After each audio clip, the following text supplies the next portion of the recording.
All right, so here's our first example. Find the radius and the interval of convergence for this series, and to 0 to infinity, we have x to the n over n plus 1 factorial. Find the radius and the interval of convergence.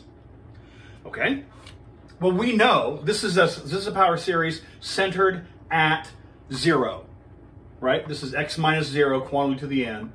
So this is centered at 0. So we know, if nothing else, worst case scenario, we know this converges at 0, right? So we know what happens when x is equal to 0. So what we do now is we say, assume x is not equal to 0.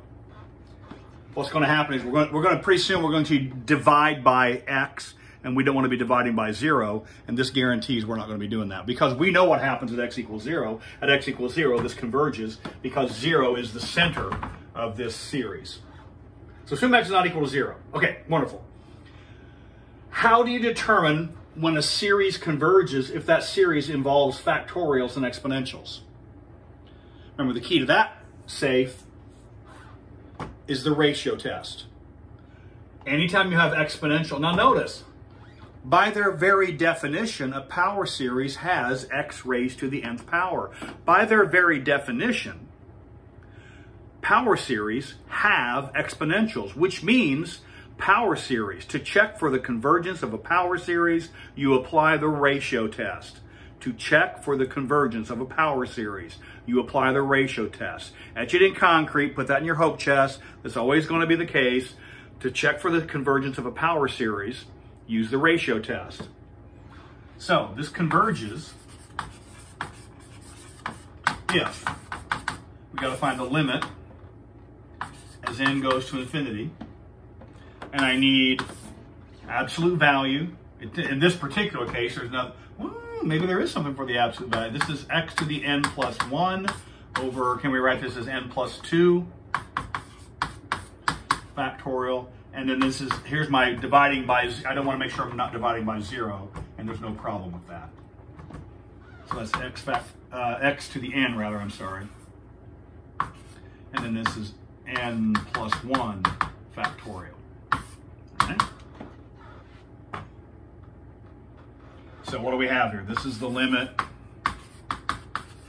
Now, is there anything for the absolute value to do? We saw that if nothing is negative, then the absolute value you may ignore.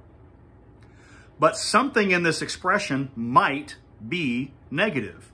And it's not the n.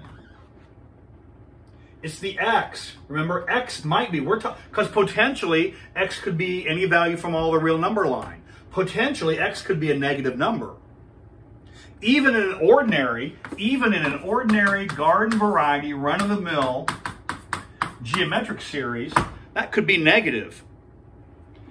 And so x might be a negative number, which means we need to make sure the absolute value has something to do. So I'm going to rewrite this. Leave the absolute value bars in here. And then this is, let's see, this is x to the n plus 1 over n plus 2 factorial. And then this is multiplied by reciprocal, n plus 1 factorial, and then this is x to the n. This is still an absolute value.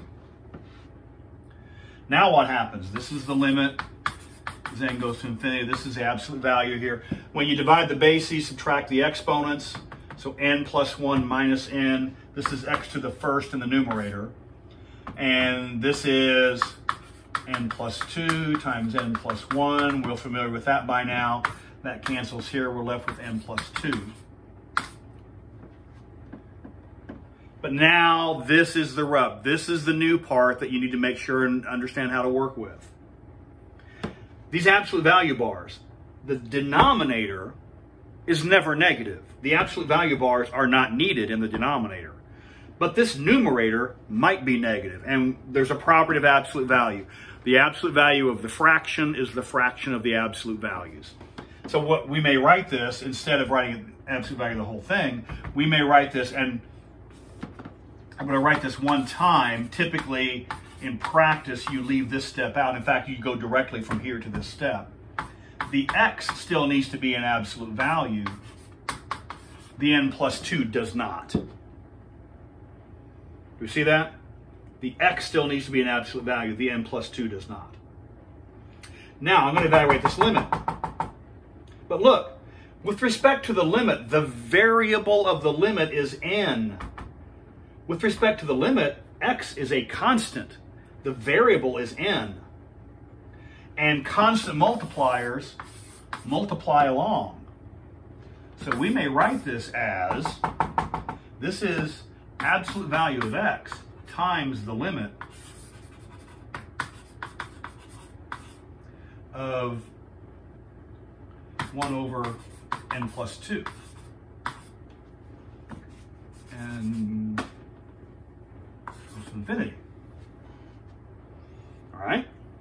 Now look, as n goes to infinity, this, we know, that goes off to 0. Right?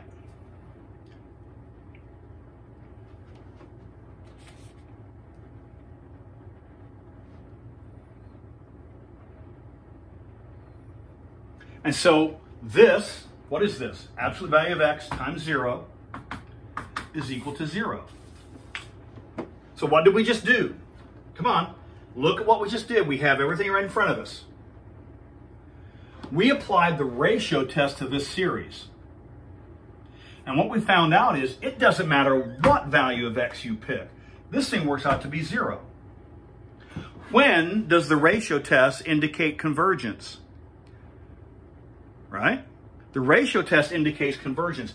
If the answer you get is less than 1, then this converges. Here's a way to think of it. Any value of x which causes this to be less than 1. And what we said is, I don't care what x you start with.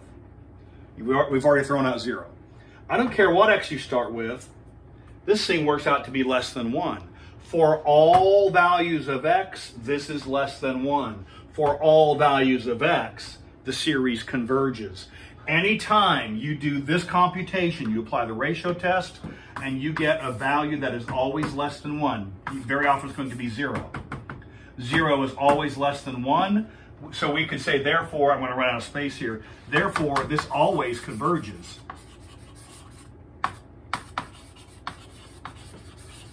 What does that mean? It converges for all values of x. That means the interval.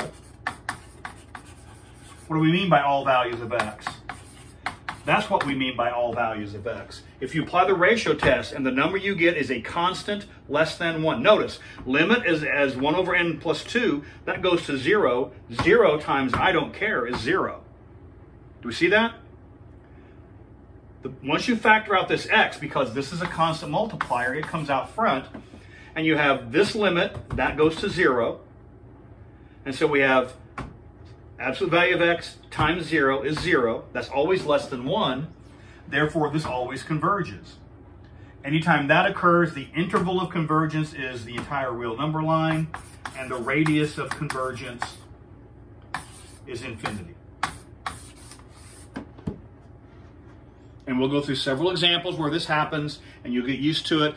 This is not so much difficult as I think it's unfamiliar. Once you become familiar with this, you get the rhythm and the feel for it, it's not going to be so terrible. So we'll go through several more examples of that. But if you get a value that is always less than 1, that means it always converges. That means the interval is the entire real number line, and the radius is infinity.